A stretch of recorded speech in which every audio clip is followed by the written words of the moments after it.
Hello, everybody, and welcome again to Nerd of the Third Power, your one-stop shop for all things nerdy and awesome. I'm your host and master of ceremonies, Dr. Gonzo, and it's looking like it's just going to be a guys' night tonight, Birdman, because this is just you and me in the studio here tonight. I know, the ladies left a story of our lives. Yes. It looks like it's just the two of us tonight, but we can make do because we got something fun to talk about, something I've been really looking forward to.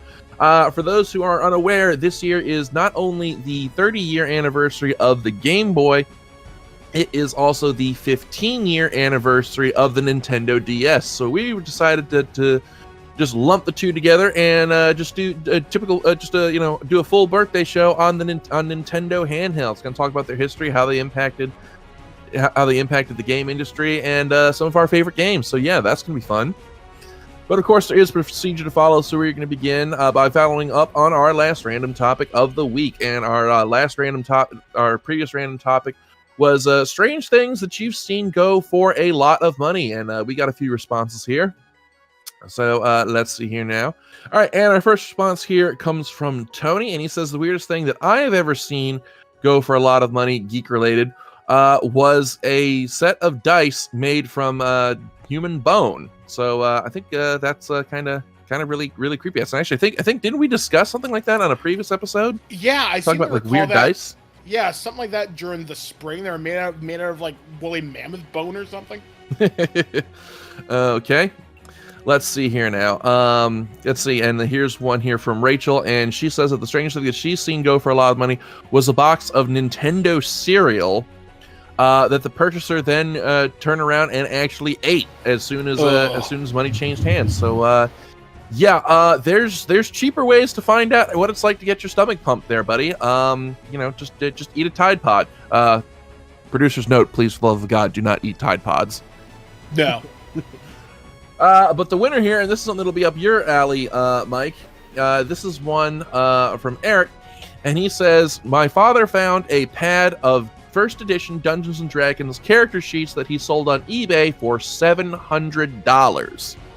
They must have been new in the shrink wrap, never used, obviously.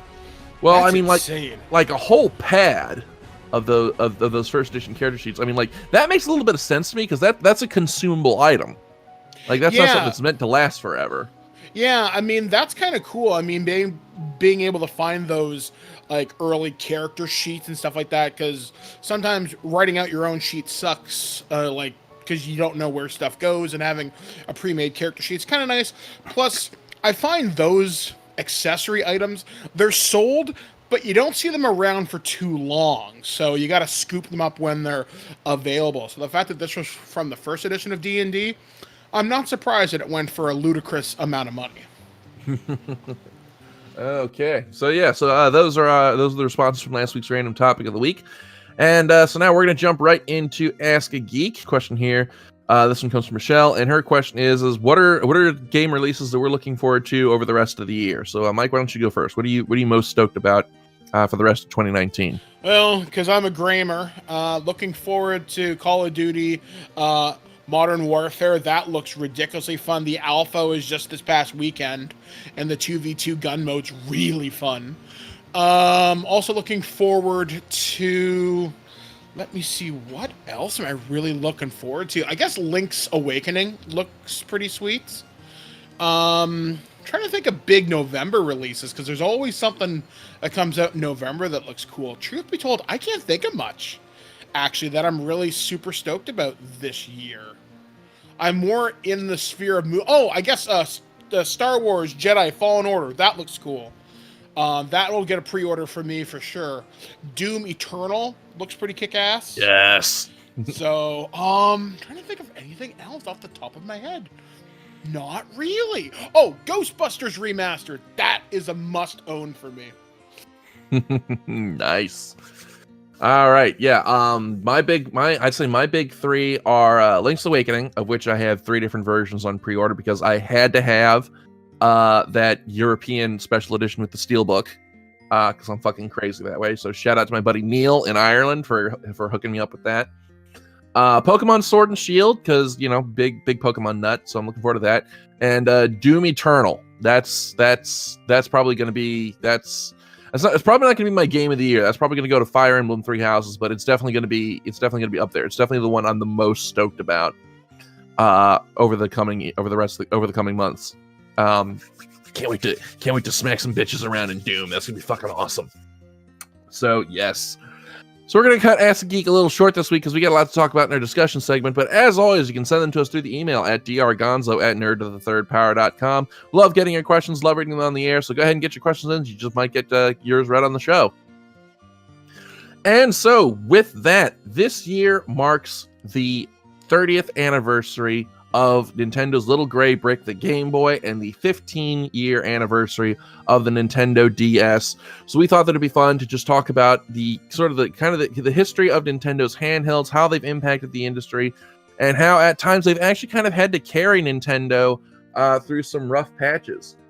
So let's go ahead and just start with, of course, the Little Gray Brick, the Game Boy, and let's kind of talk a little bit about what the gaming scene was like in 1989 and how it came to be. So, Mike, since as you pointed out, you are older than the hills themselves and can remember clearly the first star and the first breath of the wind. What was the gaming scene like in 1989 when the Game Boy came onto the scene? Well, it was pretty fun because we had obviously the Nintendo, we had the Sega Genesis, and it was a good time to be a gamer. But portable gaming was pretty much relegated to the Tiger handheld electronics, and fuck those things. Nintendo had the Game & Watch that came out in 1980, and I think it was Japanese designer Gunpei Yokoi, I think that's his name. Gunpei Yokoi, yeah. Yeah, looked at I want a portable gaming, and he invented the Game & Watch in like 1980, seeing the success of the Sony Walkman and whatnot, figuring how to integrate that kind of tech with gaming. And it was kind of a primitive scene for like kind of handheld stuff, but I remember getting a Game Boy for Christmas that year with the North American pack-in game Tetris and being utterly blown away by it because it was so much fun. And sure, there were other handhelds that came out a little bit later, like the Atari Lynx, the Sega Game released Gear. The same year, actually. Yeah, and I didn't care for it because it's color, but it's not as fun. Plus, the battery life in those things were atrocious. Like, you could get easily 15 to 30 hours, something like that, something nuts, in the original Game Boy out of 4 AA batteries. And I remember the library being pretty extensive for the Game Boy, something like 1,000 games over its like 10 to 12 year lifespan. And it was just a magical time to have a good portable gaming system in your pocket. You could easily swap cartridges. You could carry around a bunch with you. They're great for car trips. The accessories for the Game Boy were ridiculous, like all the magnifiers for the screen. There were just some friggin' weird ones that made like your buttons huge and the directional pad bigger. Ones that would make the like sound come out like something fierce.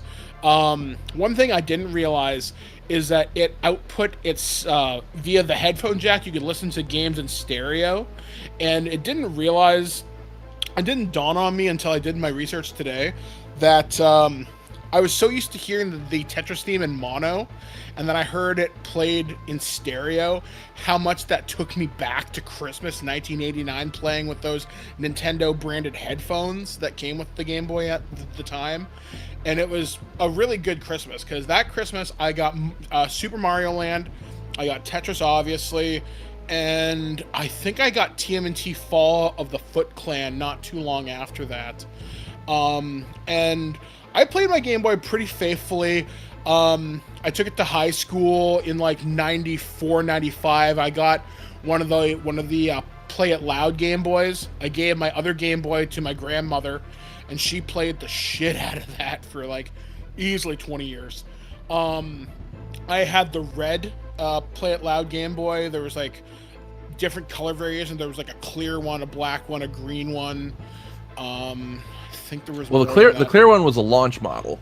At least in the US it was. There was the gray one, and then there was the clear one. And then in the early 90s, I want to say like 94, 95, that was when they introduced the Play It Loud colors. Because the 90s were all about being extreme and loud and rebellious. I remember I actually remember very clearly when I got my Game Boy. It was actually the very first console that was actually mine, that I ever owned. That was actually mine, because the first console I ever played on was an NES that belonged to my cousin who was living with us at the time.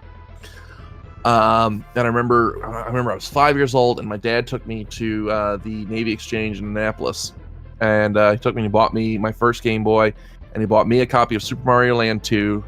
He bought my sister a Barbie game, which she never touched, and he got Chess Master for himself, which he also never touched because he had a hard time seeing on the Game Boy screen.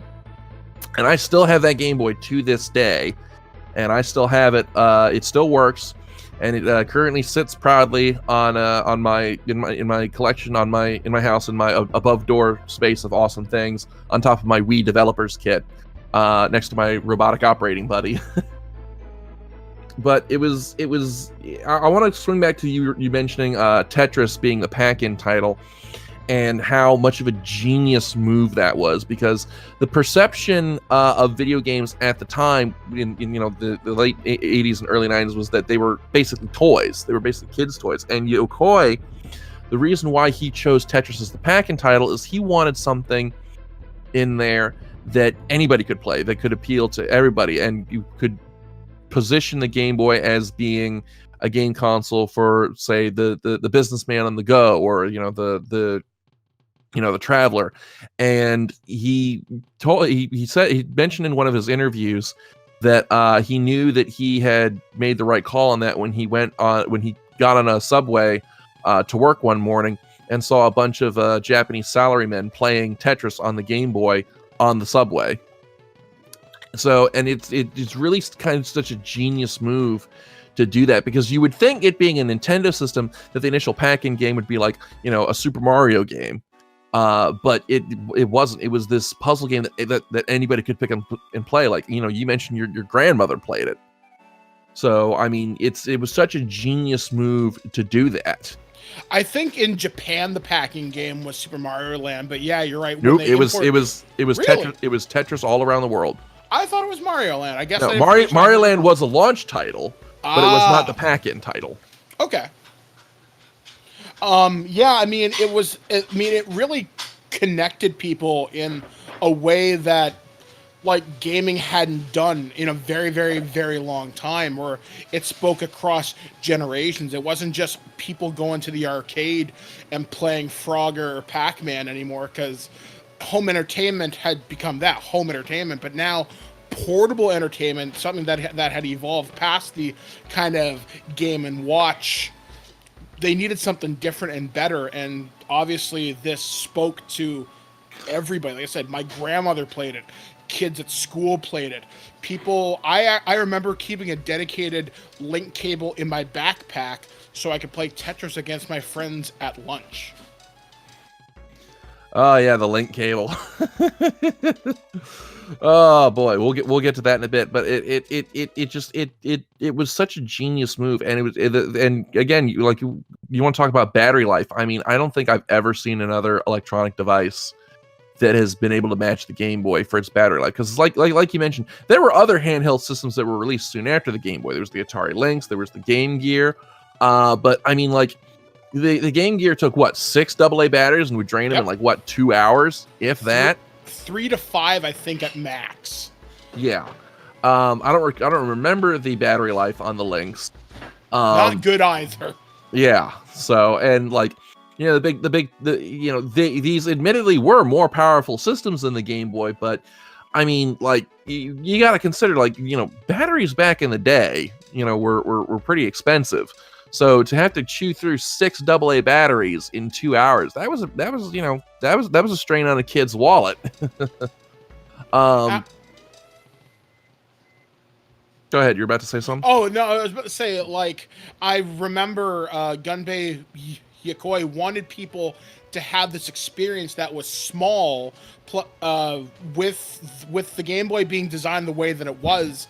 It didn't have these super powerful processors, didn't have backlit screens, so the Game Boy could fit inside a pocket. It could be powered by less batteries, as opposed, like you said, these things that require 6 AA's would kill them in at max 5 hours. And it was easier to program for as well. Like, I remember the Game Boy having a wide variety of titles. I mean, the Game Gear had, like, I think 300 titles for it, something like that. The Lynx had no third-party support, or at least remarkably little. And it never really stood a chance. The Game Boy stood strong until the late 90s. And that's a testament to how well this thing was designed. Yeah, you want to talk about you want to talk about how well this thing was designed and how much abuse it could take. This thing was like indestructible. Like I think we all know about the famous Gulf War Game Boy on display at Nintendo World New York that actually got hit by a firebomb and is still playing Tetris. Yeah, I thought that was amazing, just how rugged these things were. Yeah, nowadays you throw since people play a lot of handheld games on the phones, you throw that at somebody, you're not, they've been like, well, why are you throwing a piece of paper at me? You threw a Game Boy at somebody back in the day, you meant them grievous bodily harm. you were sending somebody to the hospital. And even when they redesigned the Game Boy with the Game Boy Pocket, they improved upon the design, making the graphics black and white, but only having it run on two AAA batteries, and it still had insane battery life. Yeah, and on a brief note on the Game Boy Pocket, contrary to popular belief, there was actually a version of the Game Boy Pocket that was released that was backlit. It was only released in Japan and it was only available for a couple of years. But yeah, no, the Game Boy Light is a thing. So that's something I need to get for my collection. Let's talk a bit about some of the crazy ass accessories for the Game Boy. Do you remember the Handy Boy? Was that the one where you put this exoskeleton on top of the thing or whatever? Yeah, and it had stereo speakers, a screen magnifier, a light, and a fucking arcade style joystick on it. I actually had one of those back in the day. Same here, yeah. So ridiculous and so unnecessary. Yeah, I got it from my mother for Christmas. All I asked her for was the basic first party Nintendo magnifier, and she comes in with this huge ass box, this thing that basically turns. The joke that I had with a couple friend of mine was that it looked like a PKE meter from Ghostbusters. it really did. Yeah, and then you had the Game Boy camera and printer. Oh, I remember the Game Boy camera and the printer. Me and my friend me and the guy you used to be friends with named Ryan used to fuck around with that thing something fierce. It was so stupid. It was so dumb. And of course, we've already mentioned the link cable, which brings us to the crowning jewel of the Game Boy's crown, and that was the Pokemon series. Which brought the Game Boy back in a really big way in the latter half of the 90s, because it was kind of fallen by the wayside, and then Pokemon comes out and suddenly Game Boy sales just explode. Not just Game Boy sales, link cable sales. There's part of me that believes that the only reason Pokemon was released was because Nintendo had a backstock of unsold link cables that they wanted to get rid of. It's insane to think how much Pokemon changed handheld gaming. I mean, literally, there were people buying the same game twice just to get exclusive Pokemon, or it would encourage you to trade and battle with your friends, or certain Pokemon would only evolve if they were traded. God damn, that game was light years ahead of its time. I've even got a story to go with Pokemon and Game Boy. I was playing on my Game Boy Pocket at the time, the one that ran on the two AAAs, and I was in grade 12 English class. I took the easy class because, fuck it, I only needed one particular credit to get through this year. I'm thinking, I'll just take the friggin' moron class. So we're supposed to read a book called The Lost Tire Gang. It's fucking terrible. So, because everybody in the class was a moron except me, I read the book in a class. It was only 200 pages. I read fast. So my teacher asks me all the questions that he was going to give out for the big year-end test. And he's like, well, fuck. Mike, can you sit in the back of the class and just play your Game Boy and be quiet? Yes, I can. And it's all leading to this point. So I'm playing Pokemon Red, I think it was. And I'm in the Safari Zone. One Pokemon has escaped me for fucking months. I don't know why. Tauros. I hate this fucking Pokemon. I catch one day. I almost spiked my Game Boy into the desk. I went, yes, I have you! And everybody in the room looked at me like I just shot them. They were like, what the hell are you so excited about? I got a Tauros. Mike, sit down and shut up. You got it! It was great. Well, since we've already done a Pokemon episode, we'll go ahead and move on from there with that story. Swinging back a moment again to accessories, the Game Boy was so popular that there were actually accessories for it released for other systems. Most prominently, the Super Game Boy for the Super Nintendo, which lets you play Game Boy games on your television. And can we just talk about what a huge deal that was back in the day? Yeah, that thing, I remember getting that for graduating one of my grades at school. I had the one that had the built-in player's guide, and I thought that was so cool, how there was custom borders, hidden animations. Hell, I didn't know this until recently. There are 2 versions of the Super Game Boy. The Japan-only one's way better. But I thought that was so friggin' cool, just being able to play Game Boy games on a big TV, hear bigger sound, because Game Boy games, despite being really limited in their memory, could have fantastic soundtracks. Castlevania Adventure being a prime example of that. Yeah. And it also opened the Game Boy library up to people who maybe they didn't have a Game Boy. So it's like, for a while, because it was packed up, I didn't have access to my Game Boy, because we moved around a lot when I was in the mid '90s. And you thought I'd kept the Game Boy out, but I didn't. And I had my Super Nintendo out and hooked up, and then the Super Game Boy came out, and suddenly I was able to play all my old Game Boy games. And I was able to actually, buy and play new ones. That's actually how I first started playing Pokemon. Was not on a Game Boy; it was on the Super Game Boy. Wow. But of course, the rule of nature of games, as in nature, is evolve or die. And of course, the Game Boy had to evolve, and it had its first major evolution in the Game Boy Color, released in 1998. And you want to talk about a mind-blowing thing, the idea of Game Boys actually having color, that made some waves back in the day. This is a system I have little experience with, because I was one of those dinosaurs that refused to evolve with it. But there were certain Game Boy carts that were compatible with both the Game Boy and the Game Boy Color, which I didn't know at the time. I remember having the Mega Man X game, and it was in a black cartridge. And yeah, I thought, that's cool. Those are the ones that could work on a regular Game Boy as well as the Game Boy Color. And then Game Boy Color exclusive games had a clear case that with a convex bit of groove at the top, and they would not work on a regular Game Boy or a Super Game Boy. And you really missed out on not advancing with the Game Boy Color, because there were some dope ass games on that system.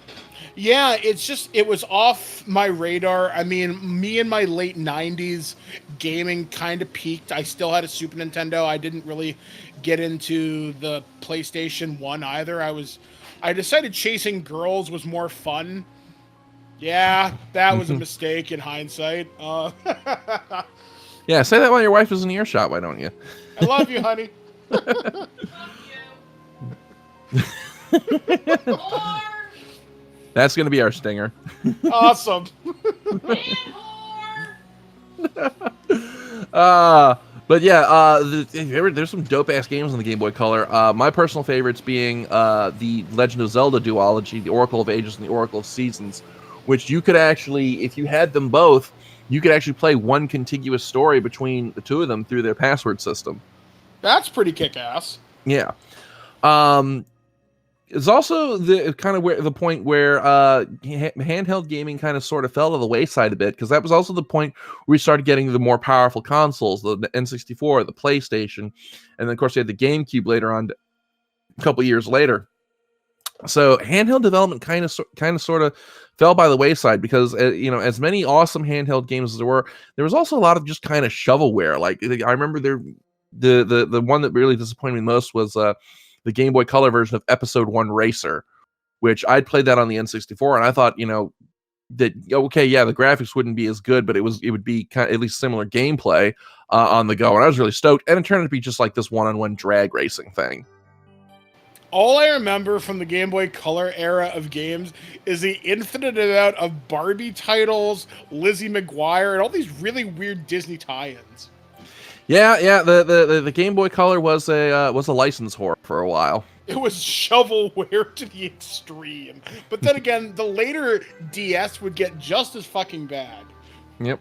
But then in 2001, we had the Game Boy Advance, which was actually just, as I recall, just about as powerful, maybe even a little more powerful than a Super Nintendo. And that was where you started to see the first batch of re-releases of older games. So you saw, like, I think one of the launch titles was Super Mario Advance, which was actually a re-release of Super Mario Brothers 2. And then you had Yoshi's Island, Mario World, Mario 3. You saw re-releases of A Link to the Past. And in addition to that, you also had some kick-ass new games. And it was finally, I would say, the point where handheld gaming finally caught up to console gaming in terms of being able to provide a comparable experience. Yeah, I mean, this is, again, another handheld that I never owned, but I did have a lot of games to play on later consoles. I remember when they ported Final Fantasy 3/6, I couldn't believe I was playing that on the go. It blew my mind. And also, like you said, having those re-releases, having the classic NES series, having a fully, having a NES and Super Nintendo-like experience on the go, I didn't think I would ever see it. If only they could have just, made a backlit screen for that thing, because damn, you could not see a thing on those first model Game Boy Advances. They later fixed it with the SP, which has two versions, a front-lit version and then a backlit version. I can't remember. I think it's like the model 101 is the backlit version. Not sure though. I'd have to look that up. But I had a Game Boy Advance, later Game Boy Advance SP, and I got that for Christmas one year along with Metroid Fusion. And I remember being blown away by the fact that you could actually use the Game Boy Advance with some GameCube games. I forgot about that. Many and mighty are the tales of me and a friend of mine playing through Wind Waker on the GameCube. Me playing as Link and him controlling Tingle, and dropping bombs on me and causing me trouble. And then of course there was Final Fantasy Crystal Chronicles and Legend of Zelda Four Swords, which all use the Game Boy Advance as a not just as a controller but also as a second screen, kind of presaging things to come with the DS. Speaking of like Metroid Fusion, I loved Super Metroid back on the Super Nintendo, and it wasn't until I picked up Metroid Fusion when I was in college, again playing this on a Nintendo DS, but I really started to appreciate some of the games that came out on the Game Boy Advance. I mean, Metroid Fusion was one of those games that instilled terror. When Samus X would sneak up on you, or you'd have to hide. And like, there's one screen, I remember this, Samus hides, and you just see the X looking back and forth, walking across the screen, like one floor below you, and you're just waiting for her to pass by. I remember thinking, holy crap. And I've never quite forgotten that gaming moment. That moment wouldn't be matched until Resident Evil 4 or Alien Isolation in terms of, oh shit.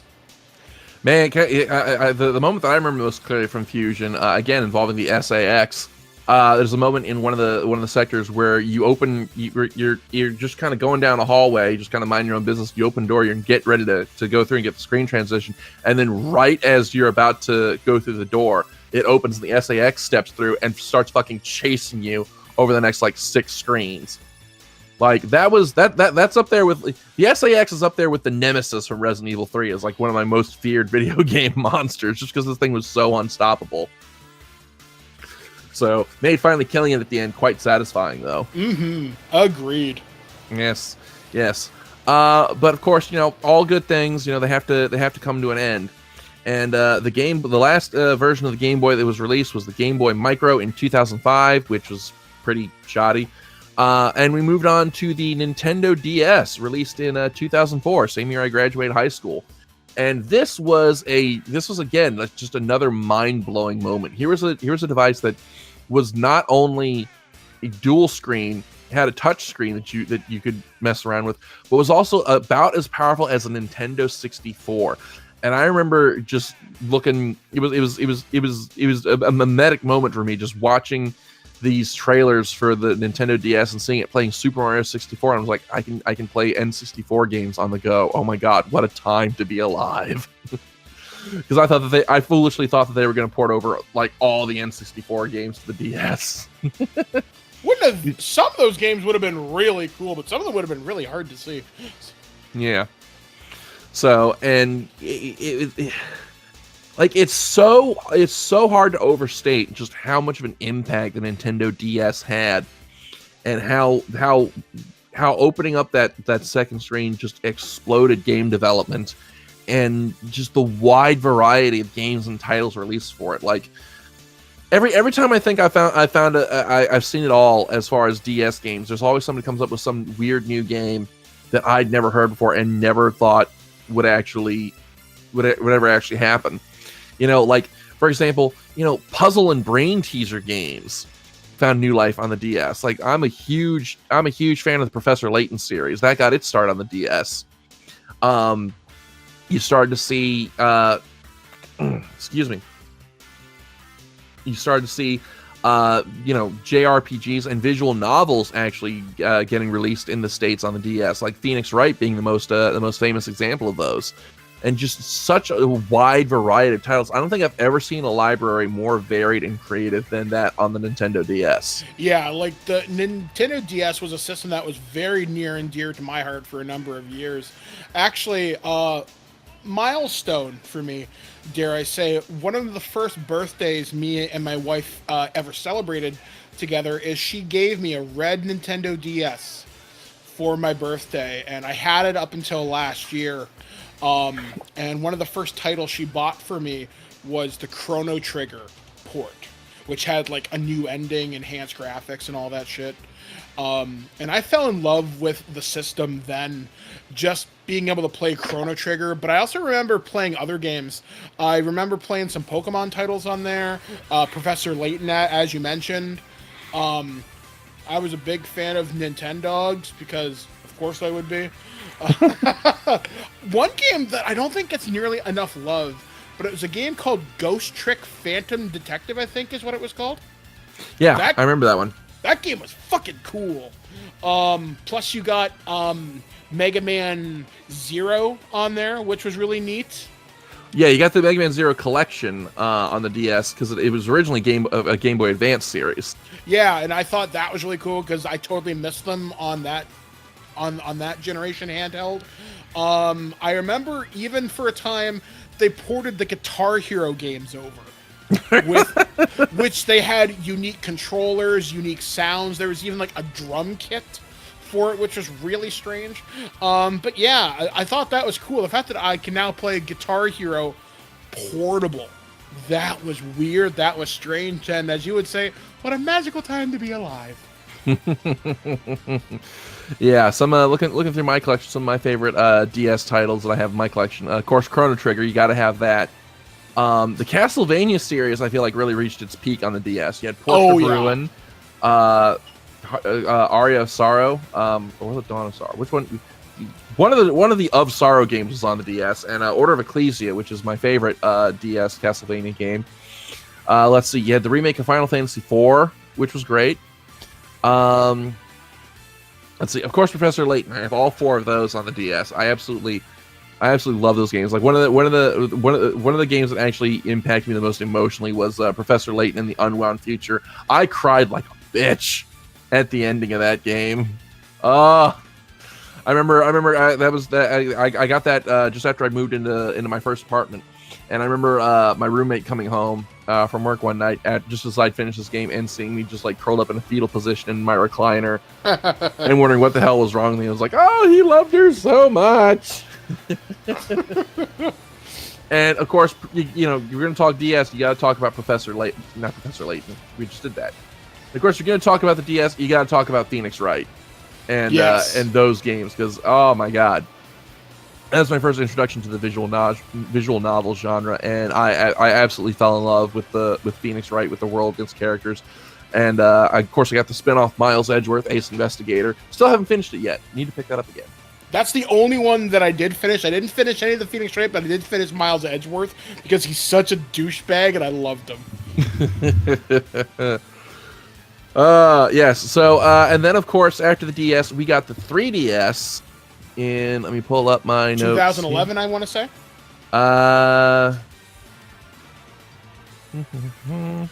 2011, yeah.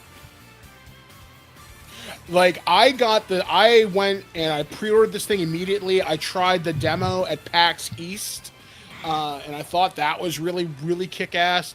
Like, 3D without glasses? Okay, cool, sign me up. They wanted $250 for this thing. This thing did not sell well at launch. No, it did not. And a lot of that is it didn't have a very strong launch lineup. Like, the only launch game that I remember off the top of my head for the 3DS was Pilot Wings. Super Street Fighter 4, and that's what sold the system to me, was that game, because I played a shit ton of that on the Xbox 360. But yeah, so eventually Nintendo would offer an ambassador program where they would give you 20 games for the system. I think it was either 10 or 20. They'd give you some NES games, some Super Nintendo games, some Game Boy Advance games, and they were exclusive. Like, you could only get them through the ambassador program. And this is something I found about Nintendo being really, really, really cool. I owned a 3DS. I took it to MagFest, and one of the coolest things I got to experience was the Street Pass system. I thought this was the coolest thing since fucking sliced bread. Just being able to collect Mii's from your friends. Say, I'm from Ohio, I'm from Nevada, I'm from wherever, I'm from Japan. I had game passes from around the world. Thought it was the coolest thing ever, just going to all these different conventions. This was at the height of my career, and just collecting them. I thought it was so cool. However, coming back from MagFest, I lost my 3DS. I was fucking heartbroken. So somebody out there has my 3DS, and fuck you. But there's a happy ending to the story. So I wrote to Nintendo, told my Nintendo rep what had happened. Nintendo of Canada sent me a royal purple 3DS. Cool.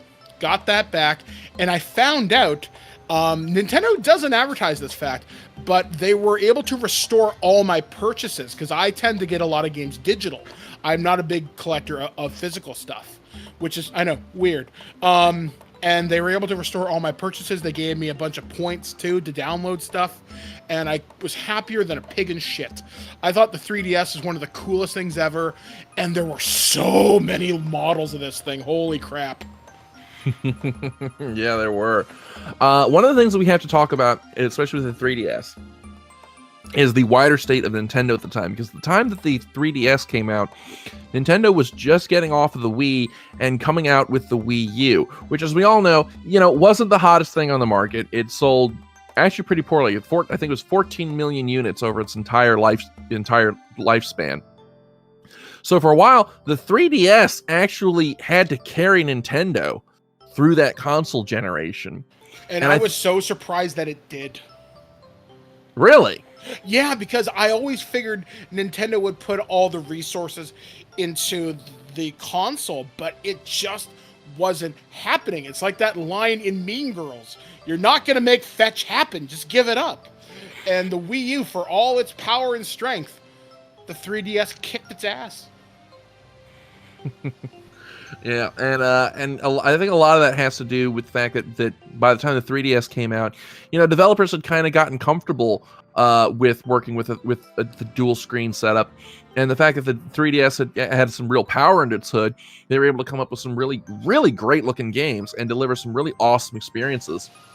Yeah, and I remember being really surprised at how many 3DS games were Game of the Year contenders. Like, I remember the year Bravely Default came out. Fucking everybody I knew was talking about that game. Yep. And of course, you had Pokemon on there as well. You had some really awesome Zelda games. A Link Between Worlds is still one of my absolute favorites. You had ports of Star Fox 64 3D. You had the Fire Emblem. You had a bunch of Fire Emblem games. Fire Emblem found new life on the DS and 3DS. Luigi's Mansion Dark of the Moon is fucking amazing. Still haven't played that yet. Oh my god, so good. But these were it's really no exaggeration to say without the 3DS, Nintendo probably would not be here today, because the failure of the Wii U was such that Nintendo probably would have had to throw in the towel. Yeah, like it got so bad that there was no hardware refresh. Usually Nintendo will do a bump in its hardware for a couple of years, and with the Wii U selling like shit, they didn't do it. Yet with the 3DS, we had the 3DS XL, the new 3DS XL, the new 3DS. Like there are multiple different versions. Plus, if you go to Japan and other places, there are so many specialty 3DSs that you can get there. Like you could go broke just walking in the stores. There's one point, I think it's on the new 3DS XL. You can swap faceplates. Mm-hmm. And there's like 170 exclusive to Japan alone. Yeah, or something like that. Like there are game collectors I know who they just collect 3DS systems, and there's one guy I know, he's got like 70 different ones. But that's nuts. Yeah, I want to talk specifically about the XL systems for both the DS and the 3DS, because if it weren't for those versions, I would not have been able to play any DS games or 3DS games, because I have, as I mentioned before, I have big meaty man hands, and like if I tried to play on like on a regular on a DS Lite or even a regular DS, like I'd have early onset arthritis. So like I got made fun of by a friend of mine when I first bought the DSi XL, and it was like, oh, you bought the checkbook. And I'm like, okay, yeah, fine. But then he was, after he'd always have to put his DS down after like 20 minutes just to stretch out his hands and his fingers. It's like, oh god, this is killing me. So I was like, well, here, try playing it on this and see how you feel after that. And it's like, okay, yeah, I'm gonna have to get one of these for myself now. So, and those XL versions actually got so popular that when the new 3DS was released initially in the States, that was the only version they put out, was the XL version. You can only get the smaller base model originally as like a special Pokemon edition, with I think it was Sun and Moon when it came out. So and then you had the 2DS, which was released for like little kids, and it didn't have the clamshell design. And it really, it was almost to the point where Nintendo was able to penetrate different markets with the same handheld, because you had, the hardcore crowd could buy like the XL or the regular edition, and then the 2DS could be like an entry level console for parents to buy their kids, so that they could have something to play that they wouldn't break. And I think it was kind of just a genius move with that. Well, one of the cool things I like about the 2DS is they took out all the expensive components, and you still got the same experience, whether you were playing Street Fighter or Star Fox or Fire Emblem or whatever, as you got on the 3DS as well. And one of the cool things, I didn't know this, but a 2DS is one solid screen, just separated with plastic. I did not know that. Yeah. Yeah, I was like, really? I also found the 2DS much more comfortable to hold for long periods of time. I actually had a 2DS for a long time, but I sold it a couple of years ago. I still have my 3DS XL, like the new 3DS XL. But I was so surprised that Nintendo is able to refresh the hardware and offer as many bundles as it does. I mean, I still see them showing up on people's Christmas lists. I still see people playing them in public today. That's a system that has life in it. I mean, the system is pretty much officially dead now that the Switch is going super strong, and it's got a hardware refresh coming next week or something. Yeah, sometime in the next like month or so. Yeah. Yeah. Actually, no. I think the new Switch is already out with the battery life. Oh no, I mean the Switch Lite, which can't output to a TV. Oh yeah, the Switch Lite. Yeah. Okay. I thought you were talking about the. Yeah. Okay. Yeah. That's coming out in late September. Yeah. And so I guess that brings us now to the current generation, which the Nintendo Switch, which we've already done a whole episode on. But I mean, it speaks to the versatility of the system, that Nintendo is putting out a handheld only version of the system, and people are going nuts for it. Yeah, and like there are people buying it, which blows my mind, simply because I want my Switch to output to a TV, but there are people buying it purely for the portable experience, and that to me is amazing. Nintendo's been able to do that. People are doing that. I don't get it. That's cool if you want to spend your money like that. But well, it's the first time that we've had a truly equal experience between a console experience and a handheld experience. Because yes, previously up to this point, I mean, handhelds were always a generation or two behind the consoles, but now we have a handheld that's actually able to keep up with the Joneses, as it were.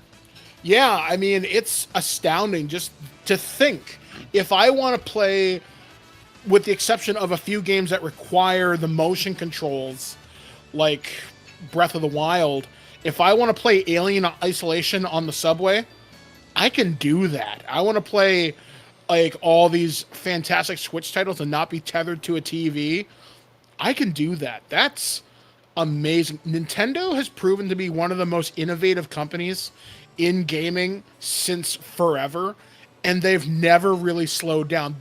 They've had some dark times here and there, but they've never given up, and that really impresses me. Yep. And looking at this note here, can you guess what going back to the 3DS for what? Can you guess what the best-selling 3DS game of all time is? Pokemon X? Nope. What? Mario Kart 7 at 16.76 million units. Wow. Yep.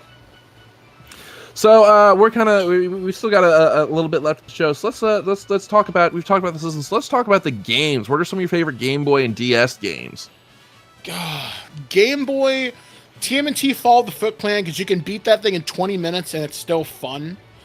Pokemon Red and Blue, that goes without saying.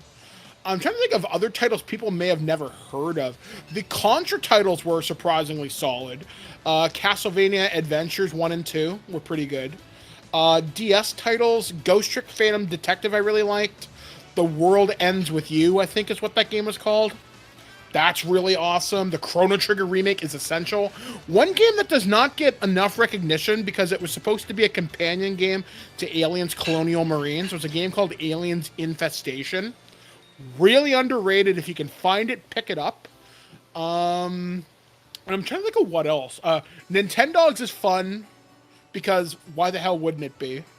And man, I got a story about Nintendogs. So okay. when the DS was released, I was dating this girl, and we took her little sister out for her birthday to I can't remember exactly where. I think we went. We were going to the Maryland Science Center up in Baltimore. That's right. And we were taking the light rail up to Baltimore to go to the Science Center. And my girlfriend's little sister has her DS, and she's playing Nintendogs. And she's trying to one of the things you could do with it was you could use the DS microphone to call its name and have it come to you. Well, the DS, the DS microphone, the microphone on her DS, I guess, was being a little finicky. So she's practically shouting into this DS on this crowded train. And me and my girlfriend are just kind of sitting there, just like, oh god, okay, this is kind of embarrassing. So we told her that she had to play Pokemon on the way back. So yeah, that was a bit of a thing. Let's see, favorite Game Boy games of mine. Actually, the first game I ever beat on my own was a Game Boy game, and it was the original Kirby's Dream Land. And I wish I still had that game, but I lent it out to my sister with my Game Boy for a school trip that she was taking, and she wound up losing it. Aww. Came back with the Game Boy, lost the game. So and then of course Link's Awakening is one of my favorite Game Boy games of all time. Cannot wait for the Switch version, but I still have my original Game Boy copy, and I also have the DX version released for the Game Boy Color. Pokemon, of course I've played every generation of Pokemon games, so gotta have that. Let's see, Mario Land. The Mario Land series will always have a special place in my heart, just for that it being the first games that I've had that that were actually mine. Excuse me. As far as Game Boy Advance games, Metroid Fusion is one of my favorite. I have the whole series of the Final Fantasy re-releases for the Game Boy Advance. 6 is still my absolute favorite. Let's see. Golden Sun I have, but I need to pick it up again because I remember that being just a really fun little RPG. So I need to pick that up again. Let's see. And then DS games, I will always forever shout the praises of Professor Layton and Phoenix Wright for their story writing, some of the best writing I've ever seen in gaming. The Castlevania series, again, really hit its peak. Portrait of Ruin and Order of Ecclesia are my two favorites there. Let's see, 3DS. I would say no 3DS. No 3DS owner should be allowed to walk this earth without, again, the Professor Layton games. Let's see what else. Star Fox 64 DS. I'll flip that out and I'll just play it just to screw around. It's the ultimate. God, until you've played Star Fox 64 on the DS, you really don't appreciate how easy it is to just pick up and play that game and then just put it down again. It's just a really nice time waster. And it's great 3D too. Oh yeah, the 3D effects on Star Fox 64 are amazing. Let's see now. God, what was another 3DS game that really One that really impressed me because it was a launch title was Super Street Fighter 4. If you want a great fighter on the go, that plus we'd be remiss if we didn't mention Smash Brothers on the 3DS, which still gets played today. Oh yeah, Smash Brothers on 3DS. I don't have that, but that blew my mind that they were able to get Smash Brothers running on the 3DS, and actually could work cross-play with the Wii U version. Weird story about that. I was on a trip to Las Vegas when Smash Brothers came out. It was the trip that I won from NOS energy drinks. And I remember asking my rep, who was showing me around Las Vegas at the time, like, okay, really weird. I need to get the Wi-Fi. And they're like, why? You're supposed to be on vacation. You get to hang out with George St. Pierre, some USC fighter guy. I'm thinking, yeah, that's cool and all, but the Smash Brothers demo's out. So can you help me? So this $10,000 trip to Las Vegas, here is all your expenses paid. I want to play Smash Brothers. Hey man, no shame. I'd have been right there with you. So, and finally, one thing I want to talk about is sort of just the cultural impact, specifically of the Game Boy itself. You know, there are games that signify, you know, kind of portions of our lives that might be a game like is emblematic of childhood and the nostalgia associated with. And I can't think of any system that's more emblematic of, you know, growing up and being a kid, at least for me, than the Game Boy. I mean, it was such a cultural force. You know, even people who didn't know anything about video games, they knew what the Game Boy was and what it could do. And it was such a cultural force back then. It's I don't think I've ever seen a handheld have that much impact outside the gaming sphere ever. And just how this thing was, like, you look at a Game Boy and it's one of those things you look at and it just says 90s. It sums up the years that it was active so well, just in that little shell. Especially if you get one of the neon colored ones that came out in the 90s. Oh my god, I still remember those commercials for the Play It Loud Game Boy Pockets, where they had the Game Boys going on the assembly line, and they'd get, you know, mashed up with a hammer into a little cube and then flattened out, and then the colors were put in by it being shot with a paintball gun. Yep, I remember those as well. Yeah.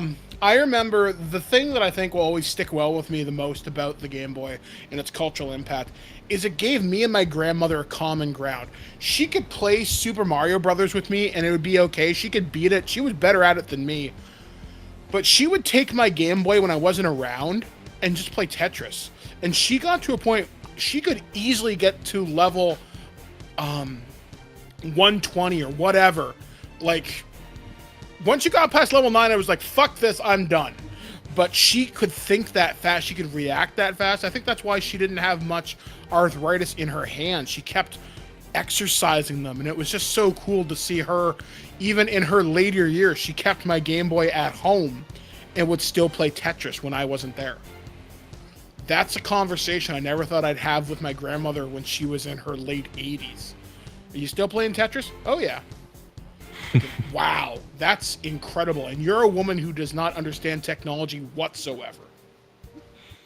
Oh yeah, it's just, and again, that speaks to just that genius move by Yokoi to make that the pack-in title, because as you've shown with your story, I mean, Tetris is one of those games like anybody can pick up and play it, and the Game Boy was it was the first console that was really able to speak to everybody, like no matter who you were, there was something on there that you could find and enjoy. Like, you know, literally the only reason that my dad almost never touched his Chessmaster game was because he just had a hard time seeing on that green screen. But I mean, he picked it up and he enjoyed it when he was able to play it. And it's one of those things that just, again, it's, you know, I've talked before about my father and how he never really understood my fascination with gaming. But like, I remember just being a kid and seeing him sitting in his easy chair with the Game Boy playing Chessmaster and just marveling at the sight of my father playing video games. And for me particularly, you know, the Game Boy has a lot of sentimental value because, as I mentioned, it's the first console that was really mine. And the fact that it was a gift from my dad, I mean, it really, my father really is the reason why I am so into gaming as I am today, because he was the one who kickstarted by buying me that Game Boy. And when I moved into the house that I'm in now, and I set up my above door space of awesome things, the first time he came over to see me in my new house, you know, I pointed up to the Game Boy up on that shelf and said, hey Dad, you see anything familiar up there? And he was like, just the Game Boy. And I was like, yeah, that's not just any Game Boy. That's the Game Boy you bought me when I was 5. I still have it. It still works. And you know, it's, you know, I really got to say thanks, Dad, for getting me started, because you whether you knew it or not, you introduced me to a hobby that has brought me so much joy and excitement over my 32 years of life, just by buying me that Game Boy. So yeah, thanks, Dad. I'm glad for the Game Boy myself, as like I said, it contributed to conversations between my grandmother and I, but it cemented a lot of friendships. Me and my friend Jared would play Tetris during lunch. Me and my friend Ryan would play Pokemon. I remember traveling across we skipped school one day. We skipped school to go to Toys R Us to get Mew at Toys R Us. When they were exclusive, you could only go to Toys R Us and they'd give you the download for Mew. And I think that started me off on a path of gaming that I'm still very well on to this very day. Yeah. So but yeah, it is so hard to overstate the impact the Game Boy had in gaming culture. And I would dare say without it, there wouldn't be any handheld gaming. Because as we mentioned at the start of the show, the Lynx, the Game Gear, those all got released because just to compete with the Game Boy. Yeah, I mean, who the hell remembers these systems except enthusiasts? You can show people what a game you show them a Game Boy, 9 out of 10 of them will be able to tell you what it is. You show them a Game Gear, they're like, "What the hell's that?" Hell, I would love to see someone, if you put all the portable systems together, they'll identify the Game Boy. You might get the odd person who gets a Game Gear. No one knows what a Lynx is. Nobody knows what a Turbo Express is. So, cultural penetration, man. Balls deep. Well, hello there. All right. But yeah, that's about all the time that we have for Nerd of the Third Power this week. Thank you as always for tuning in. We will see you guys in 2 weeks. As always, I'm Dr. Gonzo. I'm Mike the Birdman Dodd. All right, we'll see you in 2 weeks. Taka, play us out.